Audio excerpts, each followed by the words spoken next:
Today's philosophy is an interesting one. It comes from a French physicist called Pierre-Simon Laplace, and he lived in the 18th century, 17th, 18th century, and he was summoned by Napoleon to explain his orrery, which was a working model of the universe that showed a heliocentric structure, taking into account gravitational pull. And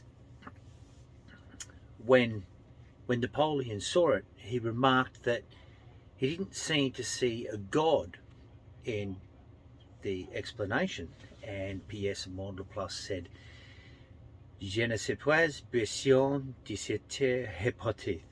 I have no doubt that I butchered that, but it equated to, I have no use for one. Ladies and gentlemen, welcome to Nottingham Castle. Unfortunately, about 2 weeks ago, the trust responsible for the care of the castle had gone into liquidation. Everyone who worked here was made redundant, and the trust responsible for it owed the local council £2.68 million.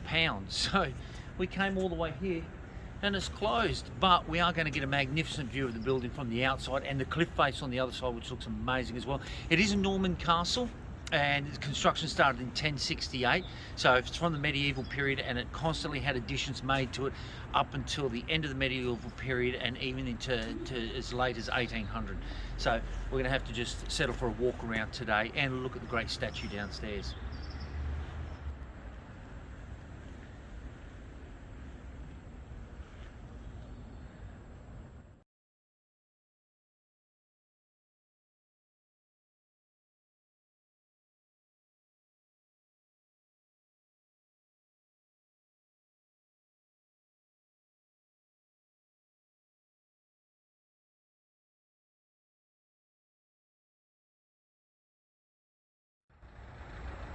Ye old trip to Jerusalem. The oldest inn in England. I think the trip to Jerusalem, 1189, may be referencing the King Richard the Lionheart became King of England in 1189, and he spent most of his time in the Levant fighting against Saladin.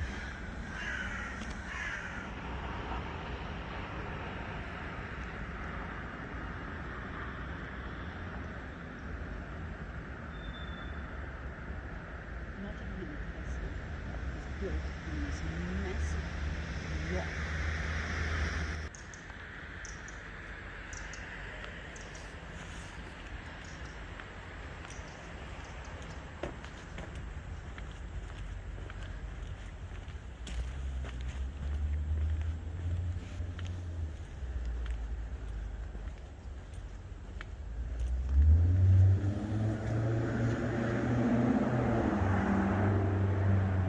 Well, you don't want that piece falling off, do you?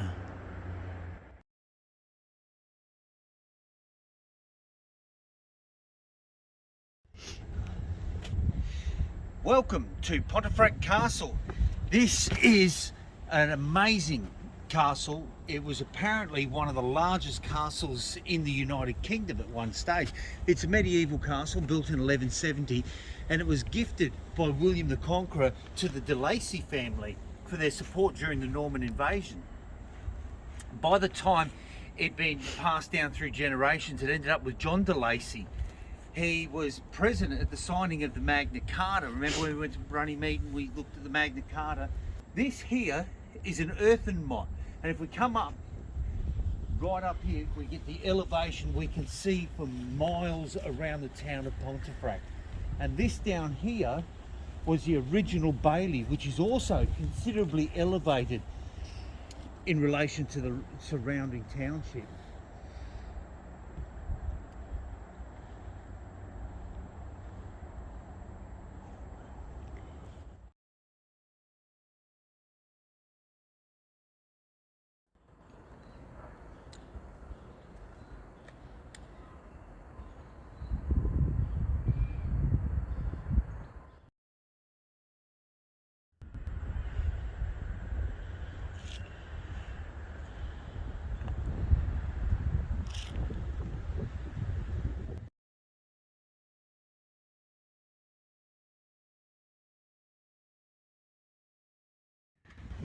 John of Gaunt was a military leader, and he was the son of King Edward III, and he once owned Pontefract Castle. And his father, King Edward III, said, whoever holds Pontefract holds the key to the north.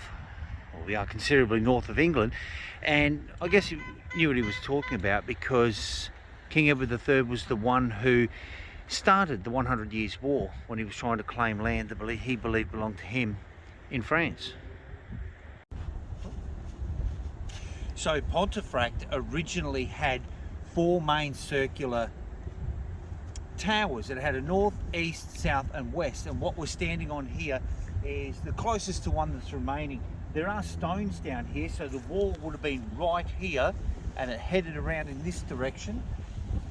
And we are, I believe, if I have my bearings correctly, we are on the western side.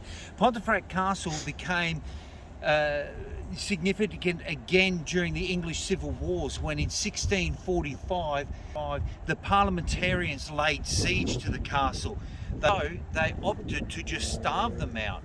So they sat outside for a month, and eventually inhabiting the castle had no choice but to leave due to starvation. We're about to head down and have a look at the All Saints Church at the bottom of the hill, which a lot of the building has fallen into a state of disrepair. Stay tuned, because the building looked magnificent when we were coming past it.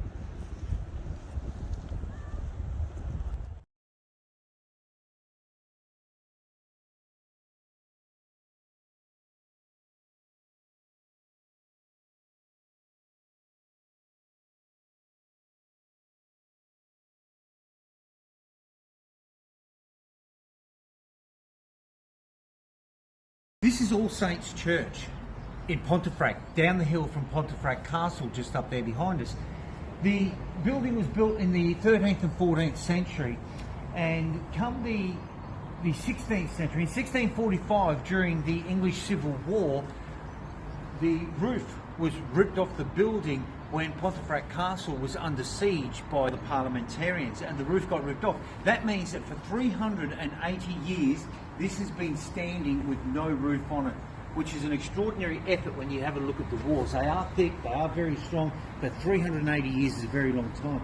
The church on the inside here was only built in 1967. It's marvellous, the decision to build a modern day church inside the walls of this magnificent old church, so that it's not just wasted, it can be appreciated forever.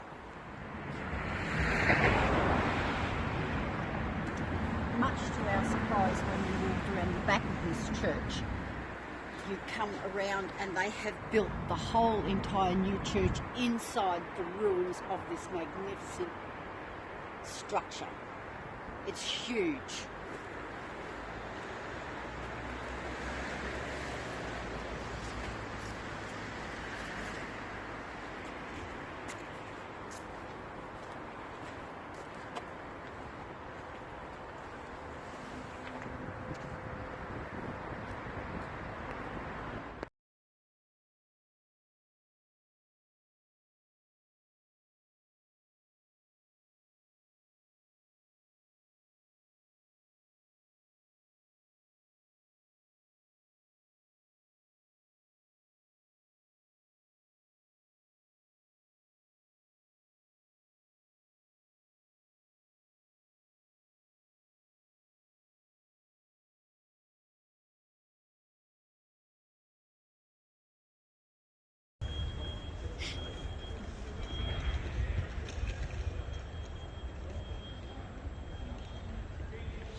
York Minster, how good is this? York Minster, first, well, it goes back to 627, the year 627, but this was built between 1230 and 1472.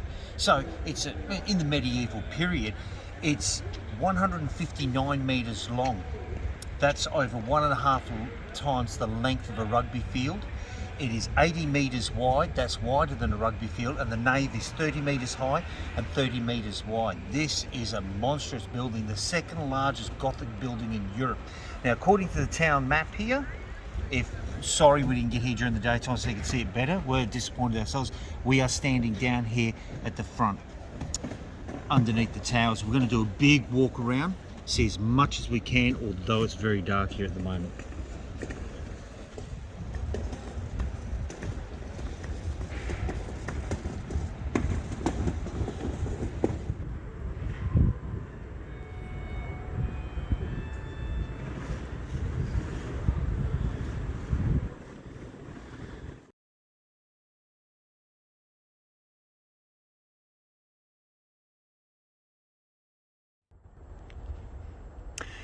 Unfortunately, due to some time restraints, we aren't spending as much time here in York as we'd like to. And we're just having a look at York Minster at night time. Looks magnificent. Not sure if you can pick up the sheer size of these spires popping up here, attaching to flying buttresses in order to support the middle of the nave. It's just a remarkably large building.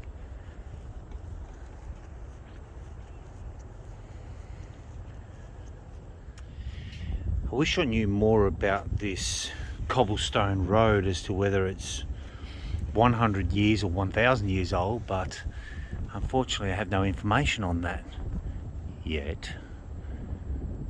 You remember there was a great fire here back in the 1600s, but then again back in 1984 there was a huge fire that ripped through the building and burnt all the roof down. The rebuilding effort was colossal. And up there, unfortunately difficult to see, is the circular red light window.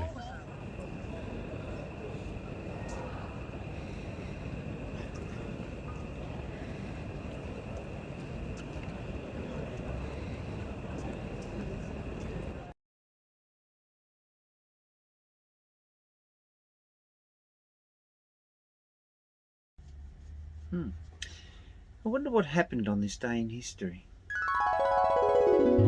7th of December 1703, a great storm hits eastern England. Thousands were killed and the Navy lost 13 ships and 1,500 seamen. 7th of December 1941, 2,300 men from the Arizona and Oklahoma died after their ships capsized with the bombing of Pearl Harbor.